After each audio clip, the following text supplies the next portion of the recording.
Hey everyone, my name is Carl. I'm the host of the 5X Growth podcast.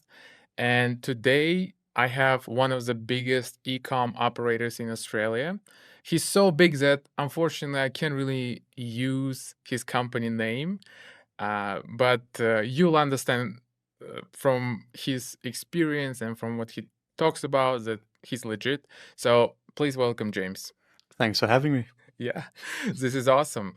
First of all, I wanted to thank you for joining this podcast and just give a small kind of background. I've known James for the last 3 years or four, and we've had a lot of very interesting conversations. And I thought that that would be awesome if we can bring him in so that he can share his knowledge with more people. Yes. So, yes, Carl and I have become very good friends over the years, and it's funny, we were just talking about this last night, how, we go for all these walks around city center and we're talking about all this industry stuff, all this e-commerce stuff, marketing, and we thought, hey, why don't we just sit down and actually film it for once and actually make some valuable content. So, yeah, I'm excited to be here. I think it's fun. And yeah, just to give a bit of background about me, I've been in e-commerce for about uh 12, maybe 14 years. So it's been a very long time. I've done everything from my first business was like selling alarm systems on eBay, doing marketplace stuff. Then I moved to running like a WooCommerce WordPress store, D2C, right in the early days of influencer marketing, where I was selling detox tea, um, which is a bit of a random product, but at the time, it worked with influencers. So we learned a lot there, and then from there we moved on to like selling gadgets and just like trending products, kind of like drop shipping, um, but using like more of an affiliate model and doing cost per purchase deals with affiliates to drive traffic.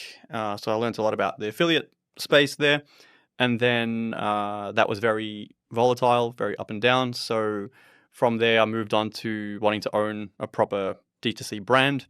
So we built a supplement brand in the pet space. And that was on purpose because we understood that it's very valuable to have long-term repeat customers. That's where all the profit is. We'll get into that later. And so we started a pet brands, and we've been running that it's been just about 8 years. Yeah. Yeah. This is amazing. So, the first time I met James, one of the most interesting facts that I learned is that 50% of households in Australia own a pet. This was like Yeah. a crazy statistic to me. I was like, Yeah. oh, this is interesting. But before we dive into the pets and stuff like that, um, y- would you say that um, you had some kind of advantage in the beginning of your journey? Did you finish some elite high school, like university, or like did you have some parents that gave you seed capital to start your ecom brand? No, not at all. So we started with $0, maybe $1,000, me and my business partner. So we probably put in $500 each to try and buy our first batch of inventory. And then we tried to, back then with influencer stuff, we'd try and get free influencers to try and make some posts, make some revenue, and keep going. But yeah, we started with no money, it was like absolutely zero capital, no debt or anything like that. So we've always been fully bootstrapped. I went to I didn't go to university at all. My business partner started doing accounting for like maybe 6 months, and most of that 6 months we used to just meet up and watch movies during the day. Like we were just bums basically after high school, and we thought, hang on, like we should probably do something. Um, so yeah, but no money, and I guess no prior experience whatsoever. It was just like, hey, let's try it, let's wing it, let's see what works, what doesn't work. And I think with marketing, especially over the last decade or so, it's changed so much and it changes so fast that there is no degree you can go and do that will actually give you up to date knowledge. And also just getting real world experience with a bootstrap, like specifically a bootstrap brand, is very hard because often with e-commerce you have a very small team, so it's hard to find a job even to get experience. Um, so yeah, I think most guys that start e-commerce brands start from zero and they're just winging it, and some figure it out and some don't. Hmm. And what do you think separates those who figure out against those who don't? I'm not allowed to use the word. No, I'm joking. um, no, I think the difference. That's really hard to answer, right? Because then that's like kind of like the golden like nugget or something, right? Like how do you know? I don't think there's a way to like predictably have success. I think a lot of the time it's like just persistence mixed with luck, you know, um, and just having the ability to like try to always be filtering for what matters. Like there's usually only with whatever you're trying at the time, there's one or two little things that actually matter and the rest doesn't. So it's just trying to be really effective and focus on what works.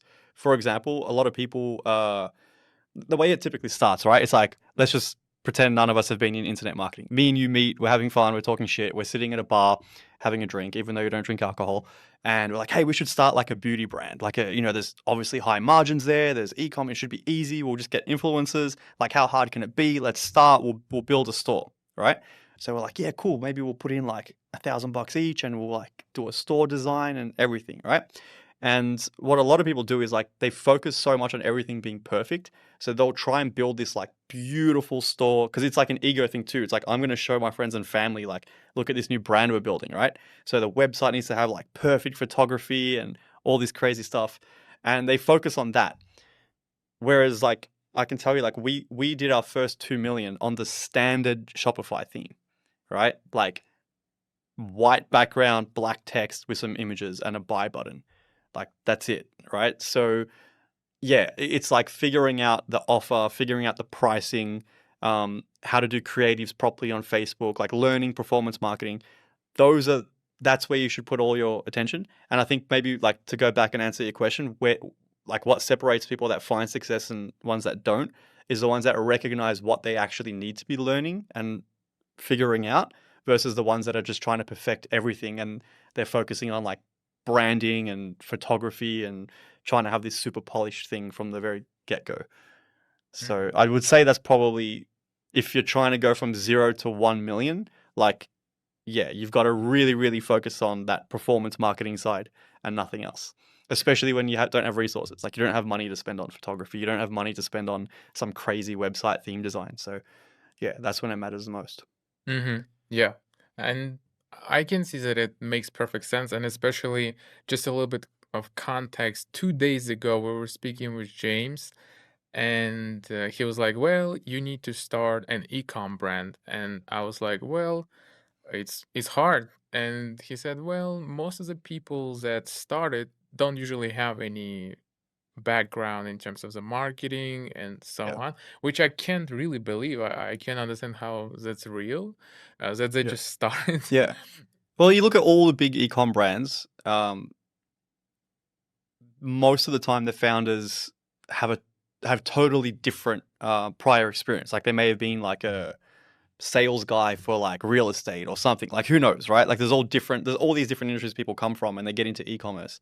So yeah, I mean there's some universal skills that transfer over from different industries, but the people that are in internet marketing that may be working for an agency or something like that and then branch off and build their own brands, that obviously happens. But I would say that's like a very low percentage of people that build their own online businesses. And as you know, like all your clients, none like have any of them had any prior experience before they started their brands? No, and that's yeah, that's very interesting. And I gotta probably get them on a Yeah. podcast to Yeah. understand how. I mean, like I could be wrong, but it's just again, like I said, it's usually when you either do it out of desperation or you're just sitting there and you have this cool idea for this online brand and you know everyone's making money online and you hear all this stuff or you might buy some stupid course about how to make money online and you're like, yeah, I want to do this. And that's pretty much how people start most of the time. You do not need prior experience. Sometimes that actually sends you off in a total wrong direction anyway. You kind of need to forget everything you think you know about marketing and start fresh and learn performance marketing, which is not mainstream. Yeah. Well, this is super interesting. And when you were laying out a path to build an e-com brand, just for me, because I was curious how hard it is, you mentioned, right, that you started with this basic Shopify theme and you got to 2 million just on it. And uh, you mentioned some of the things in terms of the growth, how you start, right? So let's say tomorrow a person starts an e-com brand and they have a Shopify experience, right? They just Yeah. understand it. It's not complicated. Yeah. And what would the first 6 months look for them? And what would be the seed capital that they need to Mhm. basically invest? Yeah, it's hard for me to answer this these days because it's been such a long time since I went from 0 to 1 with an e-com brand. Y- It's, what, like we said, 8 years or Eight something. So years. it's changed like 3, 4 times completely since then. So I don't know. I would say though, it's probably a matter of, um, depending on the product, if you're in like consumables and whatnot, and you find a like a private label manufacturer that can do very small batches, like 500 quantity units or something like that. So you might need to spend a couple of $1,000s there. You might need to spend, you know, $400 or $500 getting your Shopify, bit of dev touch ups and bits and pieces to get your Shopify like store looking the way you need, and a landing page or two. And then the rest of the money kind of then needs to go towards your performance marketing, which would be meta ads, and then the creative, right? So that's, again, I don't know how new businesses do creative. We have everything in house, but we built up to that. I know there's plenty of services and subscriptions you can do for that type of stuff and like cheap UGC creators. But I would say the best way to probably start with that is just founder face to camera. So you yourself pull out your phone and start making ads directly, just selfie videos. Um, it's free and you have the advantage of speed. So you can come up with all these different angles, all these different things that you think may work to sell the particular product you're trying to sell, right? And you can write down like 10 or 20 of them. And instead of going out and paying an agency or creators to like write these scripts and do it for you, you can just literally do it yourself. Spend a couple of days filming it all, and then download a free video editor, or subscribe to Adobe, or just pay someone, a freelancer, to cut these videos up the way you want and upload them to Facebook and run some ads. Like if you're starting out, I think, yeah, I think the number one thing obviously is, well, maybe not obviously, but it's creative, right? Like that's going to be your biggest lever to pull. As long as a product like solves a real problem and there's a demand for it, um, and you've priced it correctly, then it's going to come down to your creatives, and you need to do a lot of them, especially early on. You need to find what's going to work, and it gets very expensive to create a lot of creative, right? So that's like the big killer early on. But if you're willing to just pull your phone out, make videos yourself, perfect solution. It gives you more money to spend out of your budget on the actual ad spend itself. So yeah, so maybe, 5,000 US dollars probably works just to get you off the ground, to like prove a concept, like I would say. Yeah, yeah. Yeah. And I think James mentioned a couple of interesting things that I've noticed from the clients that I work with. So, the beauty brand, right? If you're a female founder, Hmm. you can start doing this UGC types of creatives yourself. And Yeah. I think it kind of really like does better probably than if you hire some UGC creator. But I would say this is for the beauty brand and if you're a Hmm. female founder. Hmm. But let's say you're selling some supplements for an older demographic and you're a Hmm. young entrepreneur, Hmm. which wouldn't make sense for you to try to do some UGCs. I think, Uh, yeah. yeah. I mean, optimally, yes, you're correct. But when you're starting, I don't think it matters. Mhm. Like you can pull out your phone, and if your messaging is right, you can sell a product. You can make an ad for a product that's made for 35-year-old women or 20-year-old women or 90-year-old women, whatever. It doesn't matter. As long as the messaging is correct, right? You can call out the age. You can call it like, this product works amazing on women between the age of 30 and 40 because of XYZ, and it does XYZ. This is the mechanics of how it works. You know what I mean? If you've had some reviews or client testimonials from like friends and family, you can reference those as well and show photos. It can still be you on the ads. I think that's a bit of a, what's the word? Like a limiting belief, where it's like, oh no, it's like a women brand. It needs to be this or it needs to be that. Yeah, ideally, yeah, but not when you're trying to prove a concept. Interesting. Okay, I can see it. So let's say we invested this 5 to 10 grand, right? We bought Hmm. the inventory, we paid $500 to the developer to Yep. polish our Shopify website, and then we starting to pour the ad budget into Facebook. Yeah. So now that it's happening, right? And we also developed the creatives. Hmm. I don't know, 10 probably, Hmm. Hmm. 15. Yep. So now we're running the Facebook ads. Yeah. So I think this is the most interesting part Yeah. because this is what makes or breaks a Shopify brand, I Like a guess. direct to consumer brand. Yeah. Yeah. Yep. And I guess, yeah, we're starting to spend on Facebook. Hmm. What would you say would be the best, I don't know, bidding strategy or campaign structure? Because we spoke about it like 2 years ago, Yep. 2 days ago, and I Yeah. really liked it. Yep. Yeah. So again, I'm not actually the guy in our ads account now, so I don't actually. I'm not in the trenches there anymore, so I don't see exactly how we're setting up these campaigns. But from a top level perspective, it the difference in performance will come from your creatives.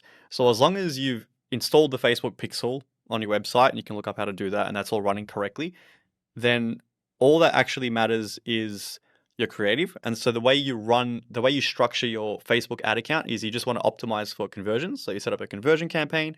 Again, I'm not sure these days you can comment on that because you're in this every single day, so you know what you're doing there. But overall, you want a very, very simple account structure. Essentially you upload the creative, you tell Facebook you want website purchases, and you let Facebook's $500 billion algorithm do all the rest and you stay out of its way.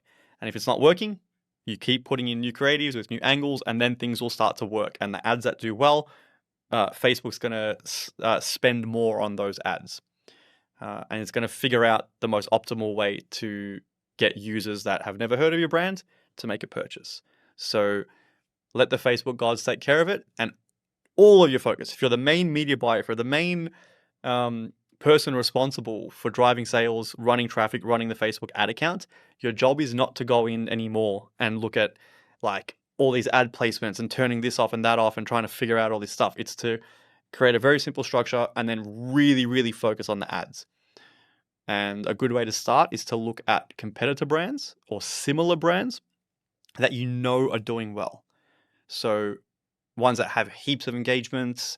There's ways to know if brands are doing sales. We can talk about that as well later on. But yeah, basically, if you see brands that are working, you know they're absolutely killing it. It's all public now. You can just go to the Facebook ad library, look up their page, look at all the ads that they're running, and then you just look for common themes or common ad structures. How they're doing it. Is it face to camera? Is it what are they saying? What are their hooks? What do their hooks look like? And essentially take that and you look at your products and you think, how can I adapt this exact ad with this exact messaging and these exact scenes? How do I adapt them into my product for my brand? And then just make those videos. And again, if you can do them yourself, it's like kind of free, you know? Mm-hmm. Okay. Yeah. Yeah. It makes sense. And I would add from my side because James is on a different level to kind of give detailed advice about Facebook ads. So I would say that all you got to do is just do campaign budget optimization. You just set the campaign budget optimization. You on the ad set level, you remove 1 day engagement attribution because Mhm. it overinflates your sales. Um, Never put any interest or targeting on the Facebook side on the ad set level. And So what you mean by that is just broad targeting, right? So when you get to choose who do you want to show it to, it's basically just like 18 plus, male, female, this country, bang. And then you let Facebook figure out who the actual customers are. yeah, and Yeah, it will figure it out for cool. sure. Hmm. Even if you're like a very female focused brand, Hmm. I would say just not put this like female in the Correct. targeting. Yeah. Exactly. Yeah, that's what I was trying to say before, but you just made it much more clearer. Yeah. And the attribution part, like I think if someone is in the account is very important because like so if you leave the standard attribution of Facebook, it's gonna show, let's say 4 grand. You made 4 grand in a week, but then you go into Shopify and you see your Shopify shows only $3,000 in Hmm. sales. And the problem is with this 1 day engagement attribution and stuff, Yeah. Facebook just overinflates for no reason. Yeah, these numbers. Yeah. I would say, okay, so even to this day, we spend a few million a year on Facebook. We still look at we still look at we do things manually, so we have a spreadsheet. So we still look at like how many new customers did we acquire that day, and we look at our Facebook ad spend that day, and then we put all that into a spreadsheet so we know our true new customer costs, right?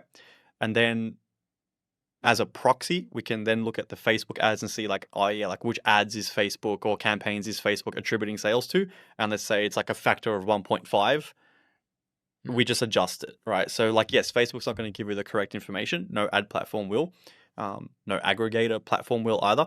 The like the platforms that kind of merge and show attribution.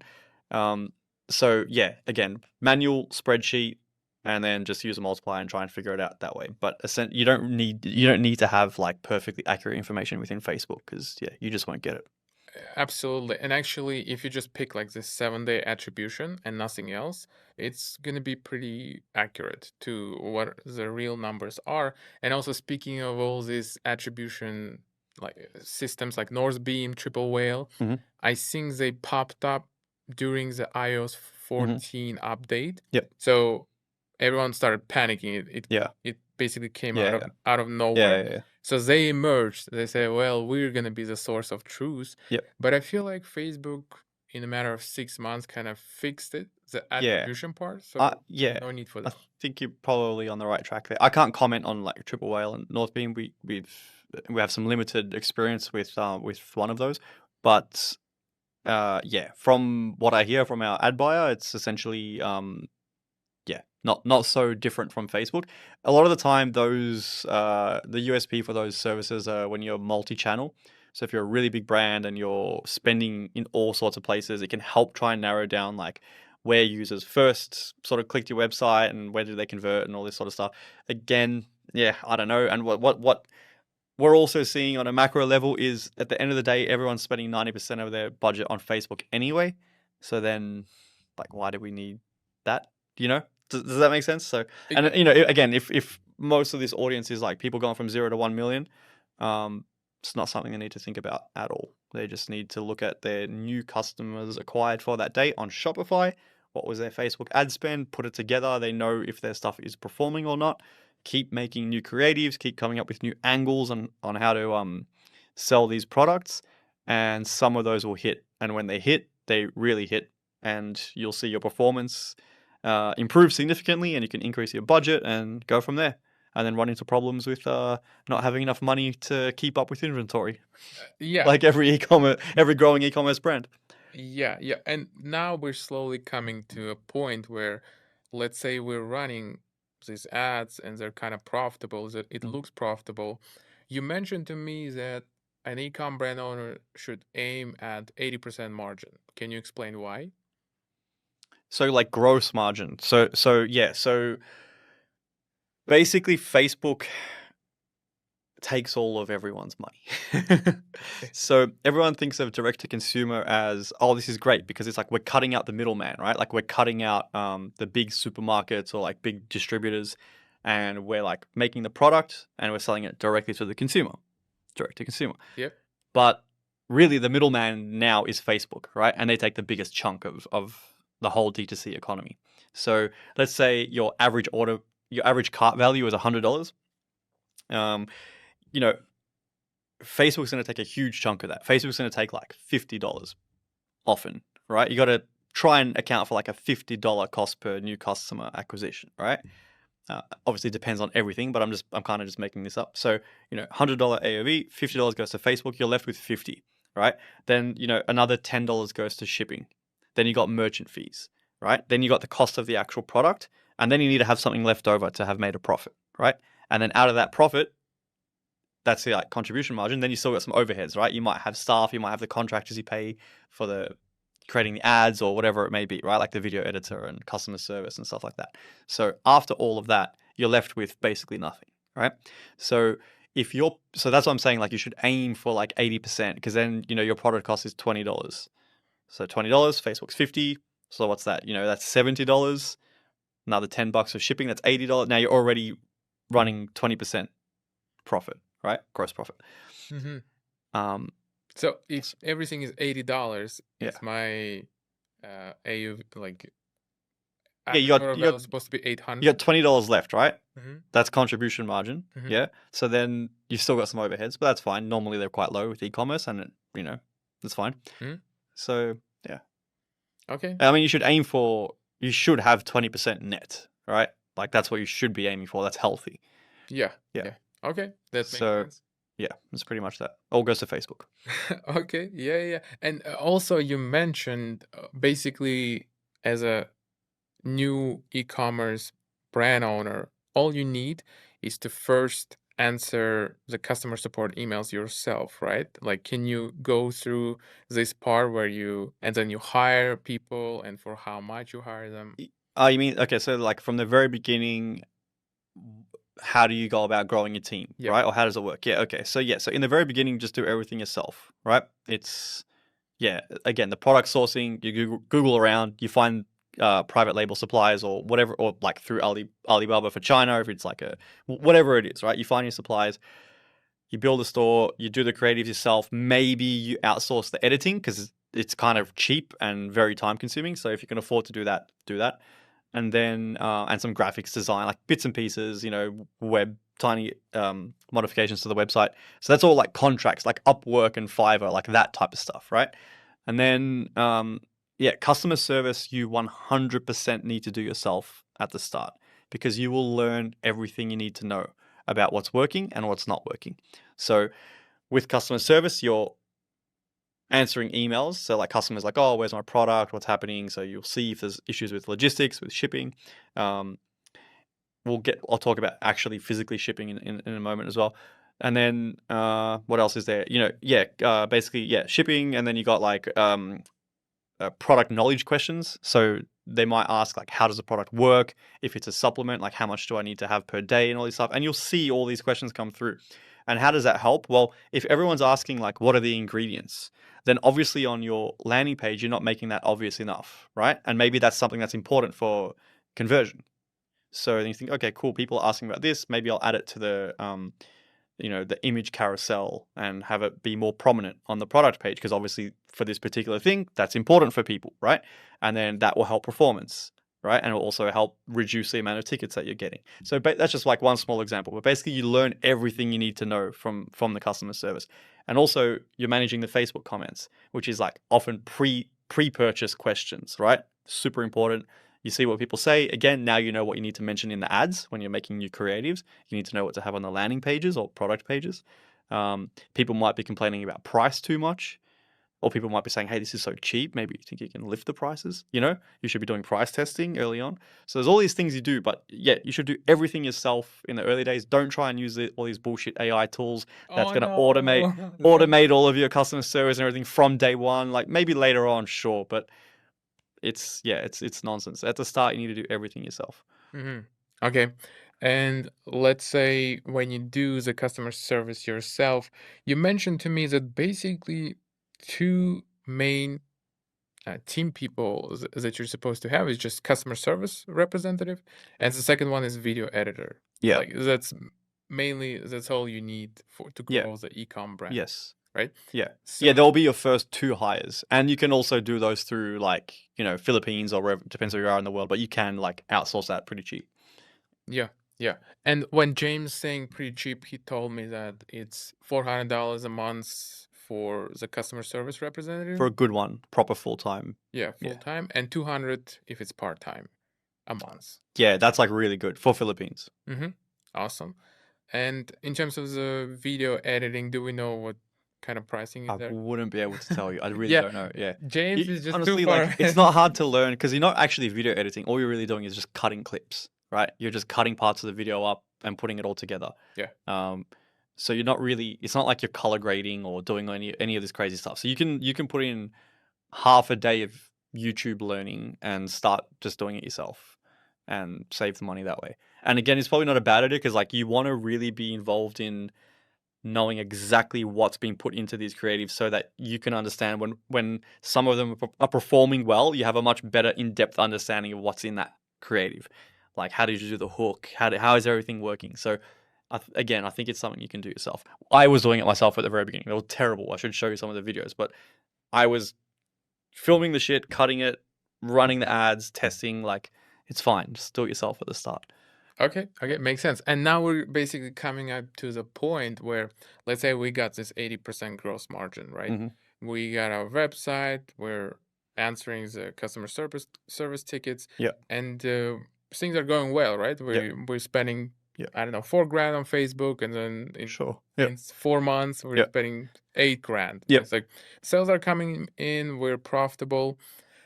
So now we're basically hitting a problem where there is a thing with the inventory. Can you go deep into that? Because when you told me about the inventory constraints, I was actually pretty surprised, and it seemed like a very interesting Yeah. thing. Okay. So yeah. So two things. So one, like who packs the orders and how does that work? So let's say you've got your 500 units, your test batch that you got in. You pack and send them.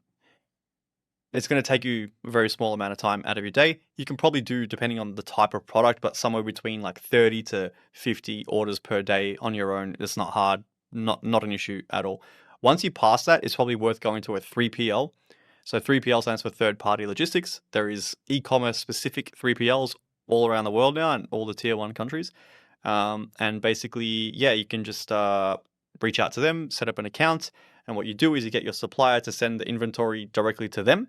They plug in through software to your Shopify store, and as sales come through each day, it automatically gets pulled by them, and they pack and send the orders for you. So it's completely hands off for you. You spend your time making creatives, because that's again the number one thing that you need to be putting all of your time into. Yeah, and once this figured out, let's say we have specific profits. How do we go about buying new inventory and scaling as a Yeah, up and coming yeah, brand? yeah. So if you're in a high growth spurt, you will run into cash flow problems, right? So what happens is, like, you need 1,000 units a month initially, right? And then you sell that 1,000 units, you have some profit, and then you use that profit all goes into now ordering more. Like now you want to order 1,500 units a month, right? So you can't really take money off the table because you're using all of your profit to buy enough inventory, right? Which you need to spend whatever the lead time is before you get that money back, right? So there's going to be a period where you're going to have slower growth. It'll be an amazing problem to have, right? Like if you have to hold back your Facebook budgets Okay. because Yep. performance is great, you figured all this out, you just don't have enough money to buy inventory, so you're holding back. That's fine. You can slow down your growth so that you can keep up. Another thing you can do is oftentimes during that phase, I don't know exactly when or at what numbers it will pop up, but Shopify through Stripe, PayPal, and all these other third party companies will offer you revenue based financing for e-commerce. So what happens is, your Stripe account or your Shopify account will come up saying, hey, like you're eligible for whatever, right? Depends on your revenue. I don't know how much. I think they usually say it's around 3 months worth of revenue, roughly, Okay. that they'll just drop into your bank account, and then they'll charge like pretty high interest rates, mafia level interest rates sometimes. And Yeah, and for James, it's up to 20%. Yeah. it's something like that. I'm not sure if you do, because they don't actually mention it like a per annum basis. It's usually worded differently, but you can work. I think it's roughly like 20% or less. Okay. And then you can get that money dumped into your account, make a much larger order, and then you just save several months worth of time. Yeah. So that's, yeah, you can use that. We've never used it. We just kind of did it like using the profit and kind of keep going slowly. And that's another important reason why you need super, super high gross margins, right? On the product COGS. So like I said, 80%, but like if you can be at 90%, that's going to significantly help you with the growth stage there. Yeah. Yeah. Yeah. Okay. You can also, if you need to use a credit card to pay, use an actual credit card to pay for your Facebook ad spend. So then you get 30 days before you need to pay it back. So again, it just helps where you can have some extra cash where you don't have to pay. You're trying to get to positive cash flow, right? So that can help as well. Awesome. Yeah, this is incredibly interesting.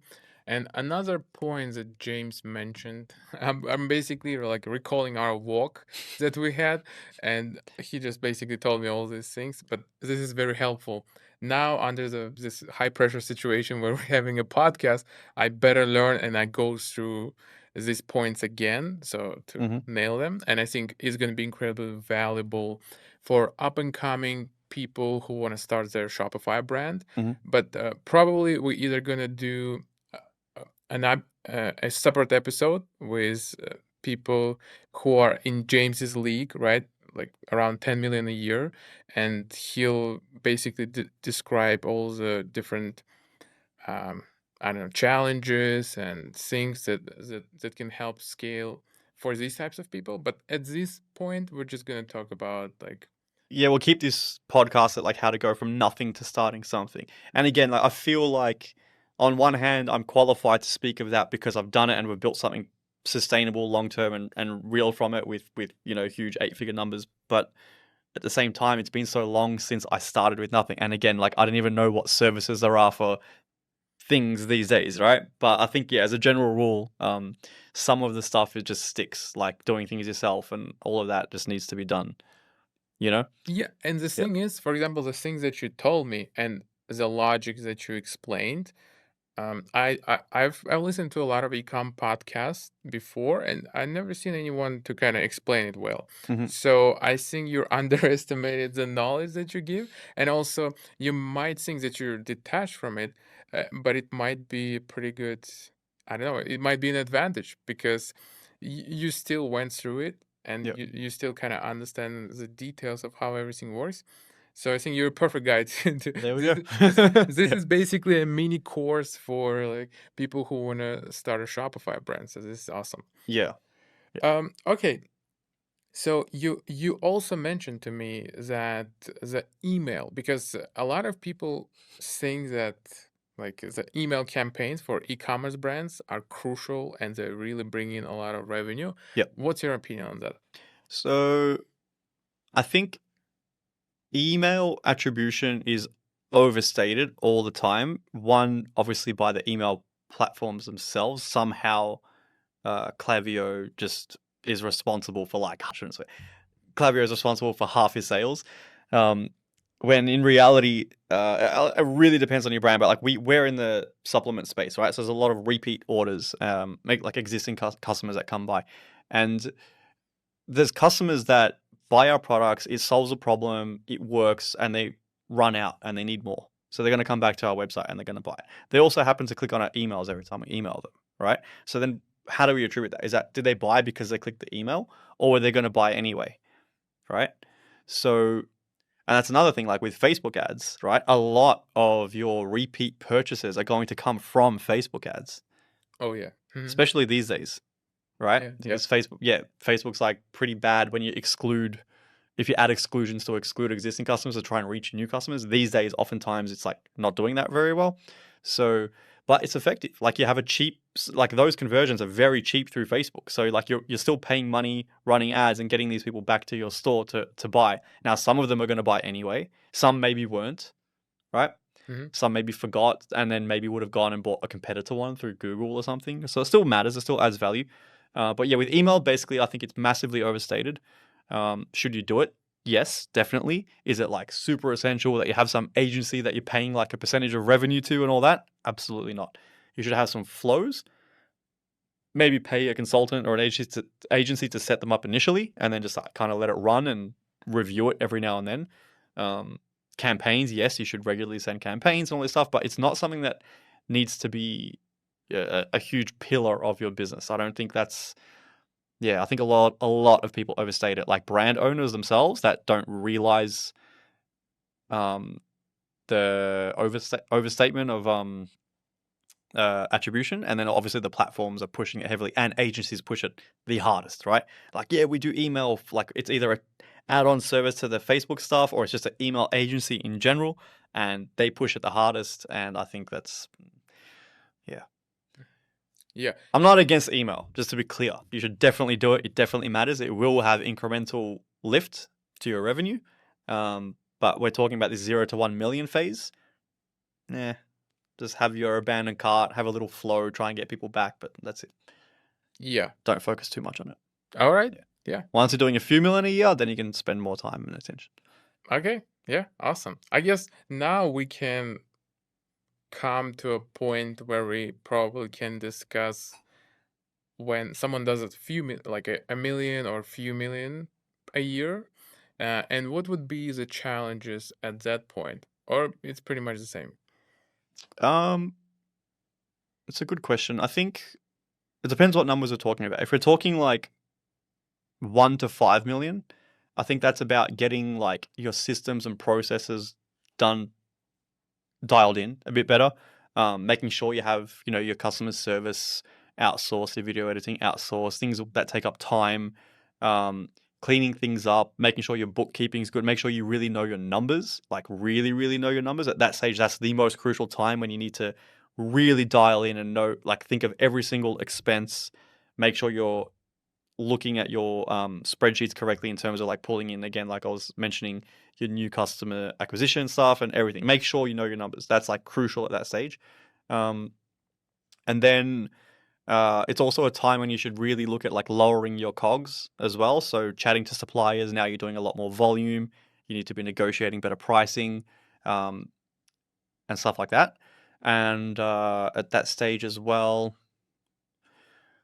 yeah, that's probably the stage where you maybe do some hiring. Maybe you hire like a performance marketer or something like that, right? Um, yeah, that's an important step there. And also at that point is when you probably need to. Oftentimes, if you're at that level, it's usually you're just pushing one product. There'll be like one or two SKUs. So it's a time when you need to really start thinking about like what other products are there within this niche that I can run. So product development becomes important at that phase. And then beyond that, let's say we're talking about like 10 million plus, 10 to 20 million or 10 to 50 million at that phase. That's when you really got to start, well, that's when it kind of hits you and you start reconsidering like, what's the actual TAM? TAM is total addressable market, right? It's like, what's the actual TAM here? Have I hit it? I mean, I operate in Australia. It's a small market. US is a different story, right? But these are the things that start to come up. It's like, hang on, should we be in that market? Should we be in other markets? Is this product capped? Like, is there other products in our industry that have a much larger TAM? Um, those things become super important once you get to that level, and you got to start rethinking the business and your positioning. Um, that's probably the number one thing at that level. And other things from there are like, how can you be more? How can you have more of like a potentially a brand impact? Like, can you have people remember your brand more so? Because at that point, you have everyone that's interested in your particular product or niche. They're seeing your ads all the time, but a lot of the time they might not be recalling your brand. You might not be connecting with them as good as you may think, right? So it's just like a hardcore optimization on your actual ads and creatives and maybe organic strategy, brand strategy, stuff like that. I think maybe gets more important, but not really as important as the product, right? Like again, looking at how many people could potentially even buy this.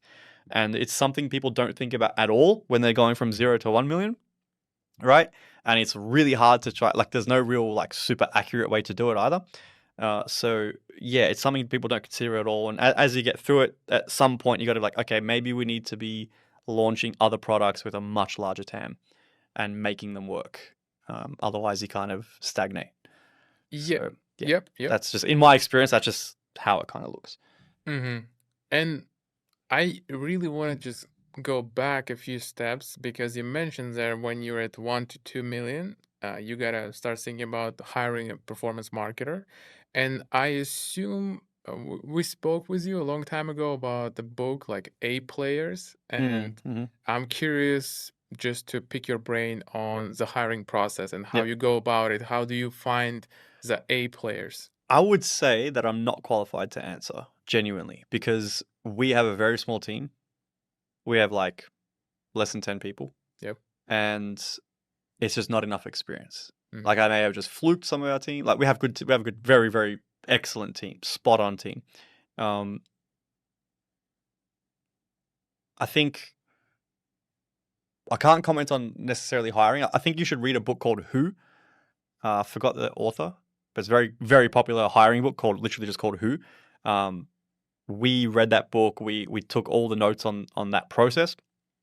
How to interview, like how to ask questions in a way where you can get kind of like to the truth from people easier, which we thought was really good. It seems like it worked for us. Um, I'm not qualified to answer stuff like that. I would say in terms of like workplace culture and stuff like that, I think you need to hire people that understand that it's about performance. There's a company, we're all responsible to have that company perform as best as possible. And you got to make it fun, right? Like we make it fun. We do a good job. We're all on the same page. We go out for drinks. Like it's a good culture, but a lot of people confuse having a good culture like that with like you need to have everyone be like everything's good, rainbows and flowers, and this is like everyone's happy and fun all the time. We're a Like if family. we're struggling, Mhm. or if performance is bad, like we don't hide it from the employees. Like oh hey, like everyone should be happy today. If performance sucks, then we're all like hey guys, like we've got to fix our stuff. Like this is not working. What do we do? This is bad. We need to fix it. We're not blaming them. We're all in it together. It's like, we need to fix it. Or else there's real problems. We won't have a business. And like, you need to be real about that with your team, Mhm. right? Uh, and You're doing them a disservice if you're not, because then when it doesn't work and you need to let them go out of nowhere, they'll be like, wait, what? Like, I didn't even see this coming. I thought everything was amazing and perfect. But yeah, no, I just think in general, like, everyone needs to understand that it's like a performance-based thing. Everyone needs to perform. At the end of the day, we're a company, and that's it. And yeah, that's what I would say in terms of like managing. Now, keep in mind, this is a sub 10-person team. If we had a 50-person or 100-person team, I don't know if that breaks. Like, I don't know how that works in terms of culture and all that. So I am definitely not the guy to ask for big teams. But again, with e-commerce, if you're owning a direct-to-consumer business, you should be able to scale to an 8-figure brand with a sub 10-person team. If you have more than that, you're probably doing something wrong. Or you've managed to just get yourself into a very complex business in terms of maybe the product you're offering and stuff like that. Sure, if you're doing like customizations and things like that, and you need in-house fulfillment. But if you're using a 3PL, you're doing contract manufacturing, and your team is essentially like customer service, maybe some product development and performance marketing, that should be a sub 10-person team.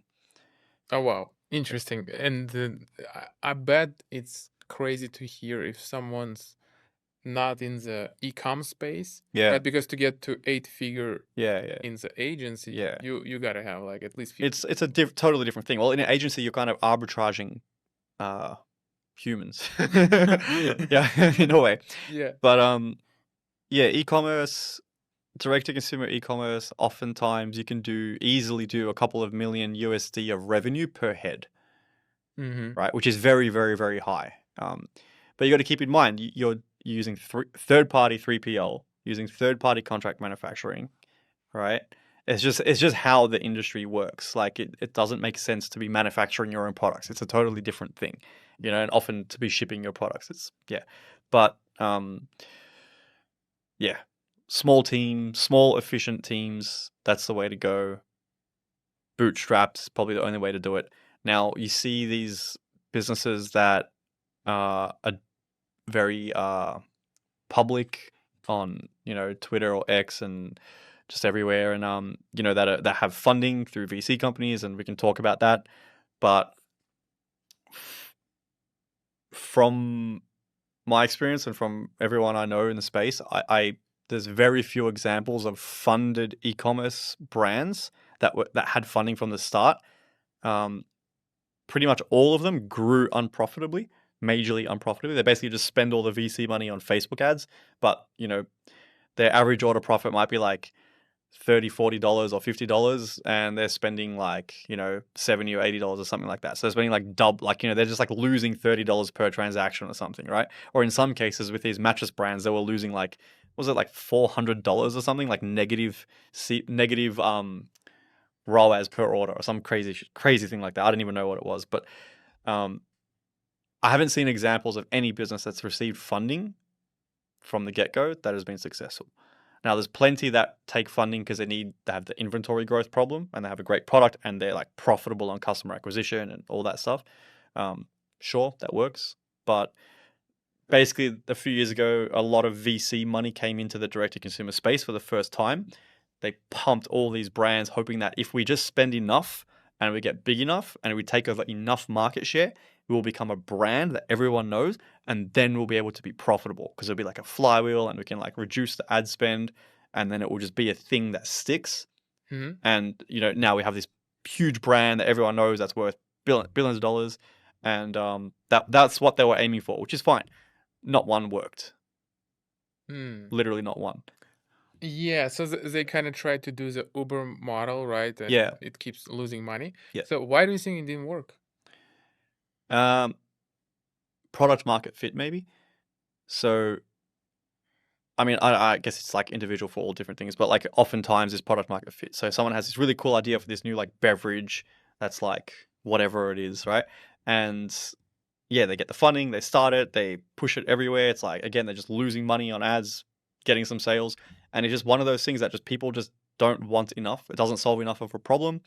And the only way to get growth is to grow unprofitably, right? So it's kind of proof that you just haven't hit product market fit, right? And they're trying to maybe force product market fit, and it just doesn't work. Yeah. Yeah. Okay. Yeah. If you need funding for, again, like inventory, like that type of thing, but it's profitable and the demand is there, it's a different story. Mhm. Yeah, yeah. Yeah. And just, I guess, the last question, because we're kind of moving into the direction of like big players and Mm, big thinkers, like the mm, VC money. I think this yep. is what someone who's making like 5 million a year, like on Shopify, that's what they're thinking about.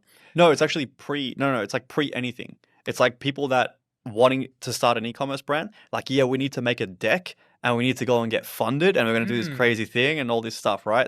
It's usually like pre-revenue when they're thinking about we need to like get VC money for this. Oh yeah, yeah. You're right. Yeah. Exactly. Because the Yeah. Shark If Tank, you're a $5 million brand and you got there from like bootstrapping your way through, you know it. you're solid. You're solid. You're like, you have no problems there. Yeah. Ah, okay, okay. Yeah. Yeah, and you're right, right? Yeah. They'll go into Shark Tank, right? Trying Yeah, to raise exactly. money. Yes. Yeah. Yeah. Ah, I see. Yeah. It's usually like a before thing. Yeah. Mm. Yeah. Okay, makes sense. And I guess the last thing would be some kind of message to the like starting e-com brand Hmm. owners Hmm. to, I guess, get to the point where you at, and yeah, just inspire them to go for it. Or To maybe go you for it. want, or maybe you want to say don't go for it, do something different. It's a bit. My natural thing is like stop being lazy. Do it. Um. Okay, you're gonna have to risk like $5,000, $5,000 to $10,000, right, to start this brand, right? Mm-hmm. So you're gonna have to put in your own money. That money's gonna have to come from your own pocket, and you might be working a full-time job, or you might have something small going on, and that $5,000 is a very large amount of money. Sure. So I'd say only do it if you're willing to lose that money. That's the first kind of disclaimer. But oftentimes, when it's time to start that brand, when you're that individual you've thought of it, it's in your mind, you can visualize, you're like, man, I can see this working, I know it's gonna work.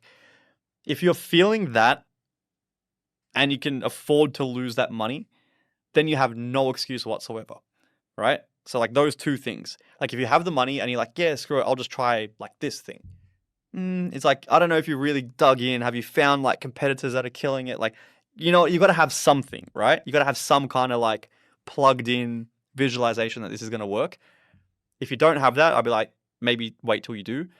And also, again, if you do have that, but that $5,000 is like detrimental to you right now, also don't do it because, again, you have to be okay with losing it. So, yeah, they're the two things. If you have both of those things, then I have zero empathy for you whatsoever for being lazy. Like, you just need to do it. And there's literally nothing holding you back. So, yeah. Well, this has been awesome. Thank you for your time, James. And yeah, let's No do worries. another one. Let's do another one soon. Yeah.